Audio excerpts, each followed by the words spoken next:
Hello, everyone, and welcome to the Rice Club. Today, I'm doing something a little bit different. I've primarily used this podcast to talk about political issues and a sprinkling of pop culture for some laughs. But today, I'm going to dive into something a little bit more personal. I don't often do this, but I felt like it was necessary given all the annoying crap that I've put up with the last several years. This stems from disagreements I've had with some people, and just being on the receiving end of generally asshole douchebag behavior. Many of these incidents are minor in the grand scheme of things, yet I think it's these instances, especially when repeated, of double standards, that are most frustrating for me. I guess you can say they're similar to microaggressions. They're not exactly overt, but it's the accumulation of these instances that eventually comes to a boil. First of all, I want to say that consistency and integrity are very important to me. If you hold certain beliefs and share certain values, you should be consistent in their application. If you're a person with high integrity, you generally come off more trustworthy and reliable because you're consistent with your principles. On the flip side, I absolutely cannot stand double standards and hypocrisy. You might apply one set of standards for yourself or for someone you know, but treat someone else completely differently, even though they did this exact same thing. You might be saying one thing, yet doing something completely opposite. At the core of this is equality. Equality has always been a central principle of mine. Everyone should be treated fairly. I'm no better than you, and you're no better than me. Hypocrisy goes directly against that. You're basically saying through your behavior that there's something different about you, and you deserve special treatment for whatever reason while I have to adhere to certain conditions. Now, we're all human. I'm not saying we should all be robots. We make mistakes. It's nearly impossible to follow your values to the T in everything you do. This is a complex society, and we have very little control over what goes on in the world. So we're, sacrificing bits and pieces of our beliefs all the time. I'll be the first one to admit, I'm not perfect myself. I'm, far from it. I've made many mistakes. I have my own blind spots and likely contradict myself. But I believe integrity and consistency is what we should strive for, and it's something that we should always be working towards. I know I said earlier that this was going to be personal, but I just want to get us started by talking politics, so you know where I'm coming from. So integrity and consistency are obviously big in politics. That's why I love political commentators like Kyle Kulinski of Secular Talk. He's held a very consistent set of beliefs for many, many, many years. I started watching Kyle around 2015, 2016 during the first Bernie run, and he's been preaching about things like Medicare for all, raising the minimum wage, expanding unions, free college, and so on, for as long as I can remember. I don't know if Kyle has ever waffled on an issue, but you can be damn sure he'll own up to it if he does. Not only does he have great analysis on many issues, his principled takes are often correct. For example, he called out Erica Kirk for being a grifter when she basically went on a media tour immediately after Charlie Kirk's death. People got pissed at Kyle for posting memes mocking her, but eventually people came to realize that Kyle was right. Another area where Kyle is extremely consistent on is being anti-war. He has no issue bringing up the foreign policy track records of Democratic and Republican presidents like Bush, Obama, Biden, and Trump. He has been vocal in calling out illegal drone strikes, military intervention, and so on and so forth committed by our government. and, across the globe, no matter who is in charge. That's partially why his channel is so big. He's trustworthy, and he's not going to bullshit you with partisan takes. Let me just pivot to some relevant political issues. There is a staggering number of people who rightly denounce police brutality and racist cops, but also want police and the criminal justice system to fucking shit on and destroy homeless people. They want police to come in and throw all their stuff away, to jail homeless people, to forcibly remove them not just from the city, but from the entire state. So on one hand, you want cops to follow the law and respect the rights of citizens, but also use heavy-handed approaches like incarceration to deal with the homeless, literally jailing them because they have no shelter. I've even been told by people who genuinely believe the homeless deserve zero civil rights and should even be killed. Now, if you're just like, hey, fuck the homeless people, I don't give a fuck about them or what happens to them, then I can be like, hey, well, at least he's honest in what he believes in. It's shitty beliefs, but at least they're honest about it. But that's not the case. You have people acting like they're bastions of virtue and morality, but also hold these reprehensible views of others. One of the great ironies is that those who claim that they're against racist policing or are anti-racists have no problem shitting on the homeless, where black people make up a significant proportion of. Let's take the Israel-Palestine war as another example. Same idea. You have people claiming they're anti-racist, they're against anti-Semitism, they're against hate and bigotry. Oh, but if you're against the genocide of Palestinians, including kids, the same people will label you as a terrorist sympathizer, an anti-Semite, a Hamas supporter, etc. Look at what happened to Miss Rachel.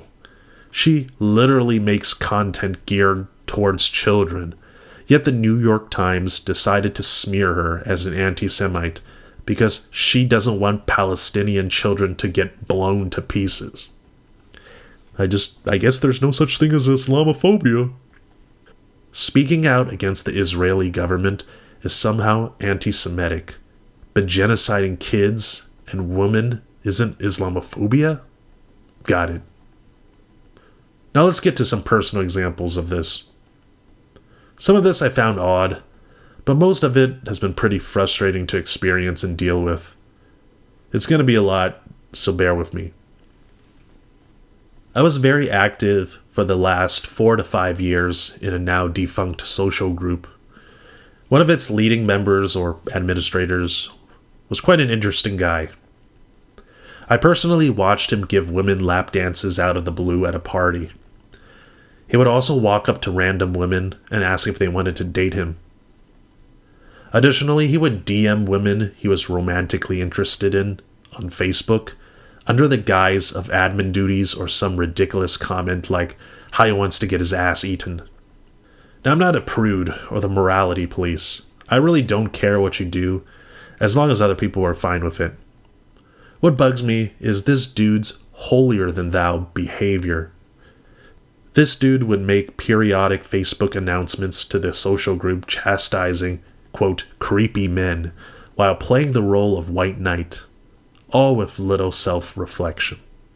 To top it off, once this guy got a girlfriend, he started telling people, hey man, don't say anything degen to me because I have a girlfriend now. Okay?